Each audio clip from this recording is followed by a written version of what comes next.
सबसे पहले हम घर स्थापना करेंगे, जिनके यहाँ कलश स्थापना होती है। लोग कहेंगे मुहूर्त क्या है, मैं कहूंगी सुबह 4 बजे उठ के ब्रह्म मुहूर्त में सुबह सुबह करो। जब कलश स्थापना करो मिट्टी के कलश में करो, सबसे शुभ है।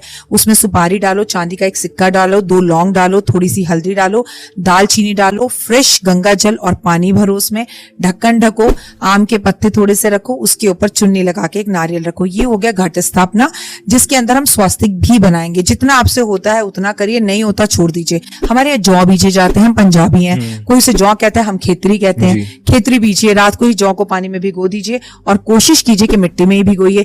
थोड़ी मिट्टी थोड़ी रेत हो, जिसमें माँ दर्शन देगी, और माँ के समक्ष रखिए। अखंड जोत जलाइए। अपने पास पैसा नहीं है बिल्कुल मत जलाइए। ये इस तरह से माँ की पूजा आराधना करनी चाहिए। माँ की अखंड जोत का महत्व बहुत ज्यादा है बेटा।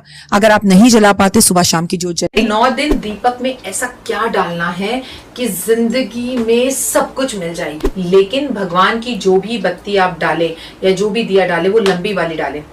और वो लंबी बत्ती डालने से फायदा क्या होगा कि लक्ष्मी भी लंबाई में आएगी, अच्छे से आएगी। मैं हर रोज बताऊंगी उस दिए में एक ऐसी क्या चमत्कारी चीज डालनी है। ये दिया सुबह जलाएं, शाम को जलाएं, रात में जलाएं, कभी भी जलाएं। ये दिया जलने के 1 घंटे बाद बुझ जाए तो ठीक है, लेकिन एक बार मिट्टी का दीपक जो जल गया, उसको आप अगले दिन इस्तेमाल धोकर ना करें। उसे घर के बाहर निकाल कर किसी भी पेड़ के नीचे रख दीजिए। दीपक लिया, उसे पानी से धोकर साफ किया और उसके बाद उसमें घी डाला, बत्ती डाली और प्लस शहद की 2 बूंदे डाली। ये चमत्कारी दिया माँ के समक्ष जलाया और आपकी जो मन्नत है वो बोल दी। जो दिया घर में जल रहा है उसको तो जलने ही दीजिए, लेकिन ये दिया आपको और जलाना है। दूसरा नवरात्रा, आपने मिट्टी का दीपक लिया, दूसरे दिन का दूसरा, उसमें घी डाला, बत्ती डाली, प्लस इत्र डाल दिया। इत्र की 2-4 बूंदे डाल दी और दीपक माँ के समक्ष जला दिया। तो तीसरे दिन दीपक लिया, बत्ती ली, प्लस उसमें 2 लौंग डाल दी, और लौंग टूटी हुई नहीं होनी चाहिए। ठीक है। चौथा नवरात्रा, मिट्टी का दीपक लिया, घी लिया, उसमें लौंग बत्ती डाल दी और उसमें 2 इलायची डाल दी। इलायची भी टूटी कटी फटी और पुरानी नहीं होनी चाहिए।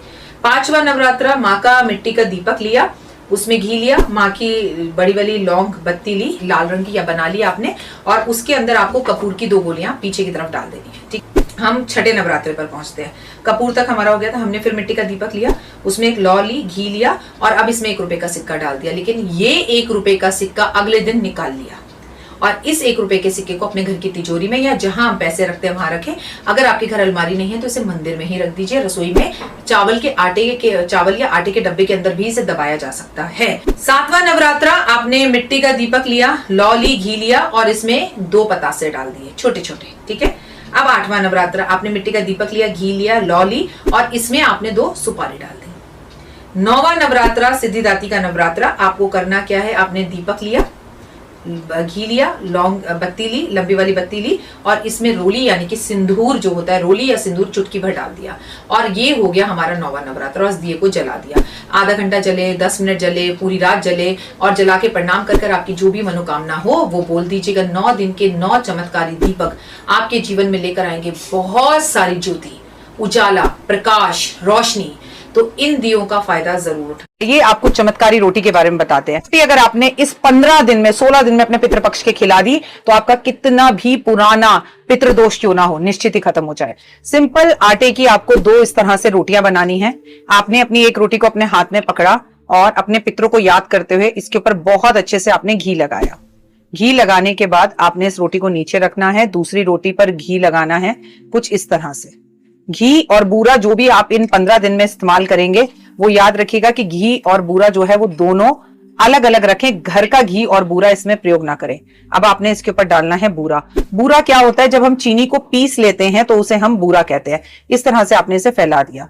अब आपने दूसरी रोटी पर भी कुछ इसी तरह से बूरा फैलाना है। ये चमत्कारी रोटी कितने भी 100 वर्ष पुराना पितृदोष भी हो उसे भी खत्म करेगी। लेकिन याद रखिएगा, घर के जितने मेंबर हैं, रोटी तो कोई एक इंसान बना सकता है, लेकिन अपनी अपनी रोटी सब जाकर खिलाएंगे। अगर आपका बच्चा हॉस्टल में है, बाहर है, पतिदेव कहीं दूर है, तो आप उनकी जगह पर रोटी खिला सकते हैं। अब दोबारा से आप इसके ऊपर घी वापस से 1 चम्मच डालेंगे और गाय के घी होना चाहिए। अब आपने घी डाल दिया, अब आप इसके ऊपर वापस से 1 चम्मच बूरा डालेंगे, फिर आप इसके ऊपर भी 1 चम्मच बूरा डालेंगे। इन दोनों रोटियों को आपस में पितरों को याद करते हुए जोड़ देंगे। इसे इस तरह से मोड़ेंगे और गाय माता को जाकर अपने हाथ से खिला देंगे। ये चमत्कारी रोटी जो है इस बार आपको पितृपक्ष में अपने पितरों के नाम की हर रोज खिलानी है। फिर इसे सूतक पातक पीरियड्स किसी में भी खिला सकते हैं, इसके कोई रूल्स नहीं है।